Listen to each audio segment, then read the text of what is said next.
Esse é o 47º episódio de Ler o Mundo e eu vim aqui hoje comemorar com você. Eu sei que 47 é um número primo, o que já demonstra que não foram gravados episódios perfeitamente semanais ao longo do ano, mas afinal de contas ninguém é perfeito, não é? E eu também não esperava ser capaz de, produzir tanto conteúdo e nem dois, honrar a sua atenção e o seu tempo de tela. Parece um tipo de pessimismo, mas realmente é complicado essa marca de 47 episódios. E se eu não esperava tudo isso acontecer, por outro lado, a gente está chegando aqui a mais de 40 episódios, quase 50, com bastante conteúdo interessante, eu me orgulho muito do que fiz, por isso fica um pouco aqui que eu vou trazer reflexões dessa produção dos últimos tempos. Eu sou Jorge Verlindo e este é Ler o Mundo, crescer e viver melhor pela leitura. Pois é, esse canal não foi criado primariamente para ser um canal de influencer de livros, e ele não é um. Eu criei ele inicialmente para divulgar o meu livro, Jogos Marcados no Corpo de Deus, que eu já falei dele algumas vezes aqui. Eu acho que vale a pena você descobrir um pouco mais a respeito. É um livro que está muito bem produzido, tem tido muito retorno. E a minha intenção principal era mais falar de leitura de uma maneira geral para te instigar a ler o mundo e, por consequência, eventualmente dar uma chance para o meu romance. Só que, ao mesmo tempo, eu ganhei muito com esse processo. Eu comecei ali no início de janeiro, nós já estamos indo aí para quase 50 episódios, e eu queria dividir com você um pouco as habilidades que eu fui ganhando ao longo do tempo, que eu acho que pode valer a pena uma reflexão aí do seu lado, principalmente porque final de ano / início de ano são épocas em que a gente reflete um pouco mais sobre quem a gente foi e quem a gente quer ser. Beleza, então vamos falar um pouquinho sobre o que eu ganhei com esse processo. Primeira coisa de todas foi uma tolerância ao silêncio. E por quê? Produzir para a internet é um processo extremamente silencioso e solitário. Muitas vezes você não sabe se você está refletindo realmente nas pessoas, se você está reverberando aquilo que você estava trazendo. Eu passei a receber algum grau de retorno disso meses depois, quando as pessoas começaram a me falar que estavam vendo o canal. Mas até que alguma coisa aconteça, você passa um bom tempo sozinho, em silêncio, apenas produzindo. E isso às vezes pode gerar algum grau de desesperança, só que por outro lado, grande parte do nosso desenvolvimento pessoal, ele acontece nesse momento, nessa bolha de silêncio e solidão. Só que a gente quer produzir e já ver logo o feedback e retorno das pessoas. Então, uma primeira coisa que eu aprendi, uma habilidade, foi essa tolerância ao silêncio, que ela é muito benéfica. Por quê? Porque até que alguma coisa aconteça de diferente, eu já me transformei muito. Então, já ganhei muito ao longo desse período. Depois disso, uma outra habilidade que eu desenvolvi foi a de lidar com a minha autoimagem. E por que eu te falo isso? Porque lidar com a autoimagem já é complicado normalmente. E quando você tem uma dismorfia, você se vê no espelho de uma maneira deformada, né? Você nunca se vê com menos viés. Tem um viés muito grande entre o que você está vendo e o que realmente é. E esse processo de estar constantemente me gravando, depois revisando, tendo que lidar com os meus cacoetes, as minhas expressões faciais, foi me desensibilizando de uma forma que hoje eu tenho muito mais tranquilidade para lidar com a minha autoimagem, seja fotografando, seja no próprio espelho, seja filmando. E isso faz bem, porque a gente não quer viver atormentado com uma coisa tão presente que é a sua conformação física que você carrega todos os dias. Depois disso, uma outra coisa que eu queria dividir com você é recomeçar sem drama. Por quê? Muitas vezes a gente começa alguma tarefa, seja ela uma tarefa de longo prazo que exige fôlego ou uma tarefa mais curta, com o resultado na cabeça. E a gente quer chegar nesse resultado rápido e a gente não quer se adaptar e se moldar à pessoa que precisa existir para que esse resultado aconteça.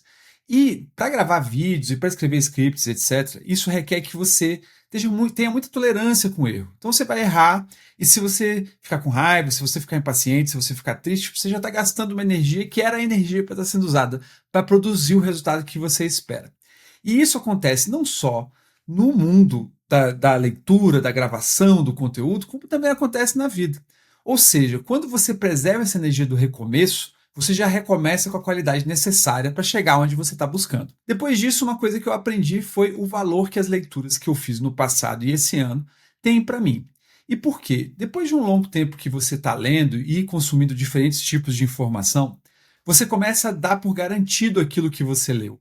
Ou seja, aquilo que você leu às vezes fica escondido numa gaveta lá, com menos valor, e constantemente no seu dia a dia, você vive situações onde aquilo que você já leu tem valor, mas não está sendo elencado, não está sendo recrutado para o momento presente.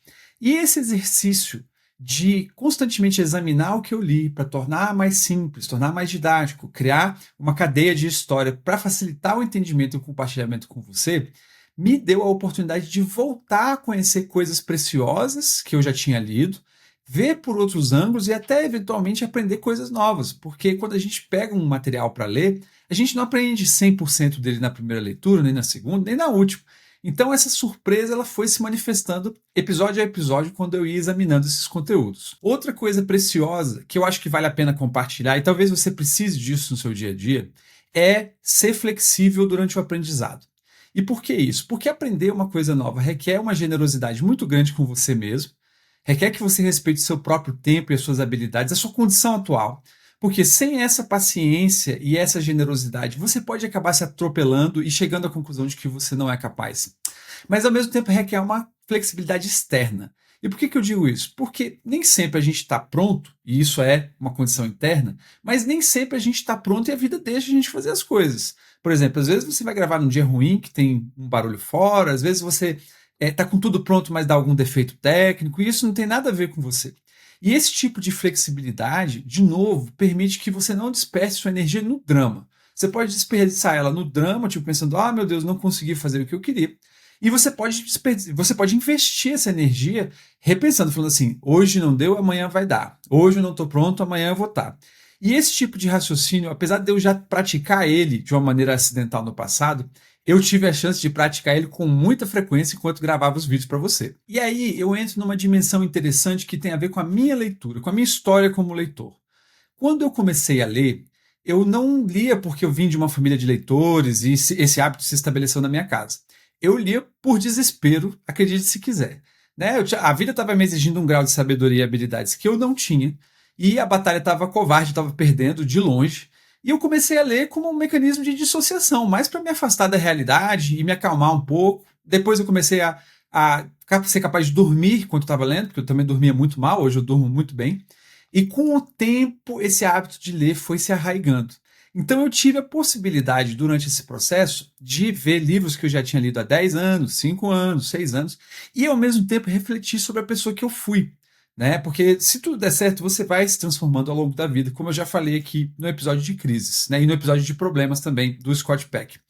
E essas leituras que eu fiz para compartilhar com você me permitiram ver as épocas diferentes que eu vivi.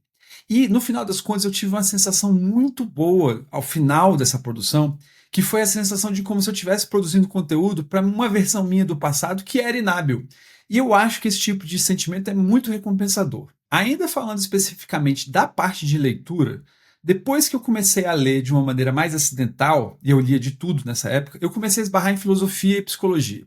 Né? E se por acaso a leitura nessa primeira fase me acalmava e me tranquilizava, porque me distanciava da realidade que eu estava vivendo, nessa segunda fase a leitura me fazia me sentir menos só, que eu acho que é uma outra característica desse tipo de atividade que eu estou fazendo aqui, dividindo o conteúdo com você.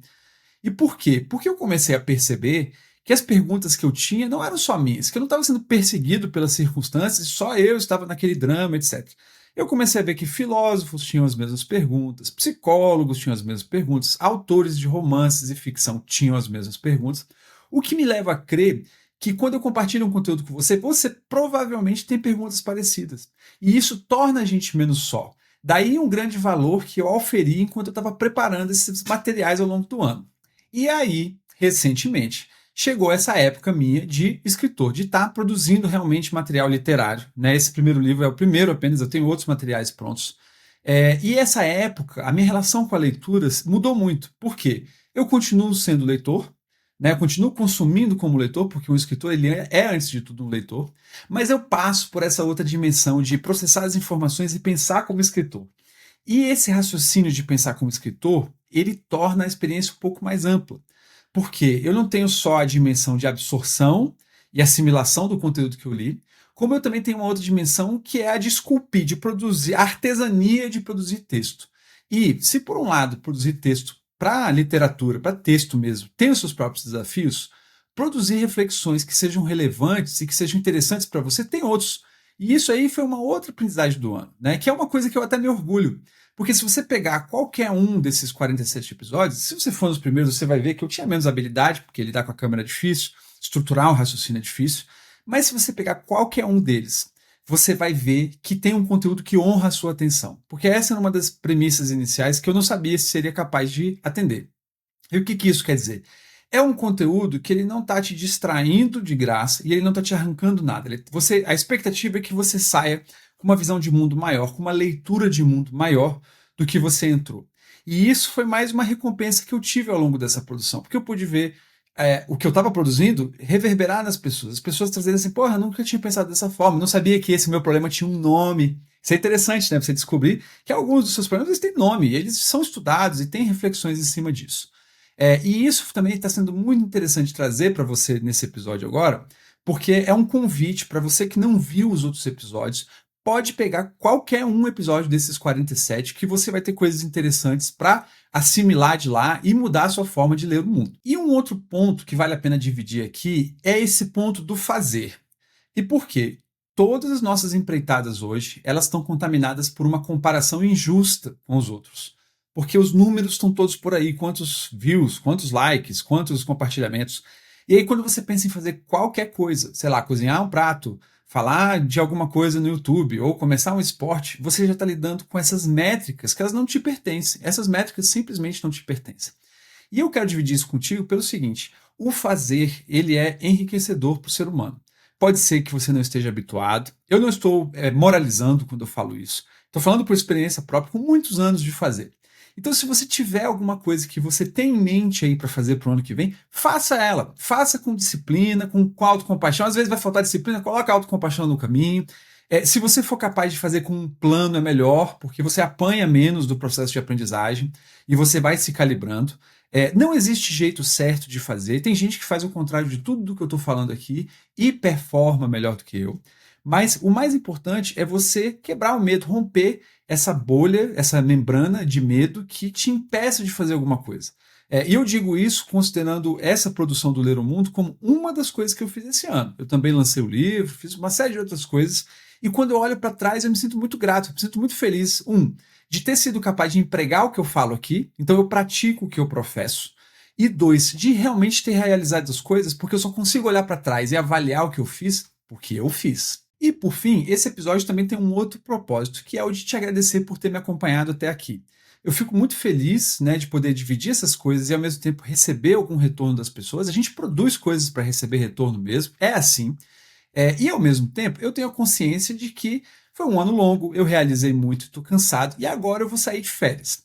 Como eu sou contra o regime 7x0 da produção da internet, que você tem que estar o tempo todo produzindo, você vai viajar de férias, você está produzindo, você está doente, você está produzindo.